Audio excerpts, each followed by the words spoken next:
सल्तनत काल की शुरुआत। पहला प्रश्न है, दिल्ली सल्तनत का वास्तविक संस्थापक किसे माना जाता है? इल्तुतमिश को दिल्ली सल्तनत का वास्तविक संस्थापक माना जाता है। दूसरा प्रश्न है, 40 गुलाम सरदारों का संगठन किस शासक ने बनाया? इल्तुतमिश ने 40 गुलाम सरदारों का संगठन अर्थात तुर्कान-ए-चिहलगानी का निर्माण किया।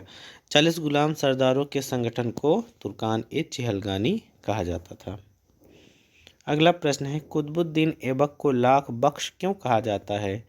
कुतुबुद्दीन ऐबक लाखों का दान करने वाला दानप्रिय व्यक्ति था। उसकी इसी उदारता के कारण उसे लाख बख्श कहा जाता है। दिल्ली सल्तनत में कौन कौन से राजवंशों ने शासन किया? दिल्ली सल्तनत पर 5 राजवंशों ने शासन किया था। पहला राजवंश था गुलाम वंश, जिसने 1206 ईस्वी से 1290 ईस्वी तक शासन किया। दूसरा राजवंश खिलजी वंश 1290 ईस्वी से 1320 ईस्वी तक। तीसरा राजवंश था तुगलक वंश, जिसने 1320 से 1414 ईस्वी तक शासन किया। उसके बाद सैयद वंश 1414 ईस्वी से 1451 ईस्वी तक तथा लोधी वंश 1451 से 1526 ईस्वी तक। यानी 1206 से लेकर 1526 ईस्वी तक दिल्ली पर सल्तनत काल के सुल्तानों ने शासन किया। इसके बाद मुगल वंश आ जाता है। बलबन ने मंगोल आक्रमण से बचाव के लिए क्या किया?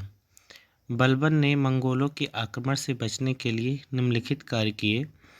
बलबन ने मंगोलों के मार्ग में पड़ने वाले पुराने दुर्गों की मरम्मत करवाया, नए दुर्गों का निर्माण करवाया, दुर्गों पर हृष्ट पुष्ट सैनिकों एवं विश्वसनीय और अनुभवी अधिकारियों की नियुक्ति की, शस्त्र तथा भोजन आपूर्ति की पूर्ण व्यवस्था किया।